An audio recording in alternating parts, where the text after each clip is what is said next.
যারা সব সময় আস্তাগফিরুল্লাহ পড়ে তাদের রিজিকের কোনো টেনশন হয় না, রিজিক নিয়ে তাদের আর কোনো চিন্তা থাকে না।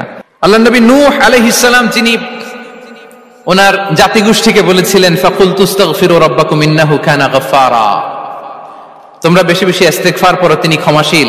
ইস্তেগফার পড়লে কি হবে? ইউরসিলিস সামাআ আলাইকুম মিদরারা, রহমতের বৃষ্টি বর্ষণ হবে, তোমাদের জমিগুলো উর্বর হবে। ওয়া ইউমদিদুকুম বিআমওয়ালি ওয়া বানিন, আল্লাহ তাআলা তোমাদেরকে সম্পদে বারাকা দিবেন, সন্তানে বারাকা দিবেন।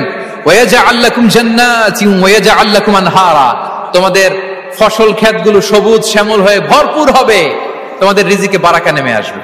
তাহলে আমরা যেন বেশি বেশি ইস্তেগফার করি। বিষ্ণু ইসা ইসলাম বলেছেন মান লাযামাল ইস্তিগফার জাআলাল্লাহু লাকুম মিন কুল্লি দিকিন মাখরাজা ওয়া মিন কুল্লি হাম্মিন ফারাজা ওয়া ইয়ারযুকহু মিন হাইসু লা ইয়াহতাসিব, যে সব সময় ইস্তেগফার পড়ে তার কোনো টেনশন থাকে না, তার জীবনে দুশ্চিন্তা আসে না, আর এমন জায়গা থেকে আল্লাহ রিজিকের বন্দোবস্ত করে যেটা সে কল্পনাও করে না। সুবহানাল্লাহ বিহামদি। আমরা যেন বেশি বেশি ইস্তেগফার করি। আস্তাগফিরুল্লাহ এটা হচ্ছে ভেরি শর্ট ফর্ম অফ ইস্তেগফার, অথবা পড়তে পারেন আস্তাগফিরুল্লাহাল্লাযী লা ইলাহা ইল্লা হুয়াল হাইয়ুল কাইয়্যুম ওয়া আতুবু ইলাইহি। সাইয়্যিদুল ইস্তেগফার মুখস্থ আছে না আমাদের? এটা যেন বেশি বেশি পড়ি ইয়াকিনের সাথে, যে সাইয়্যিদুল ইস্তেগফার পড়বে, যেই দিন পড়বে ওই দিন যদি মৃত্যু হয় সে জান্নাতি। কোন রাতে মুকিনান বিহি, ইয়াকিনের সাথে যদি সাইয়্যিদুল ইস্তেগফার কে রিসাইট করে, ওই রাতে যদি সে মৃত্যুবরণ করে, বিষ্ণু বলেন সে জান্নাতি।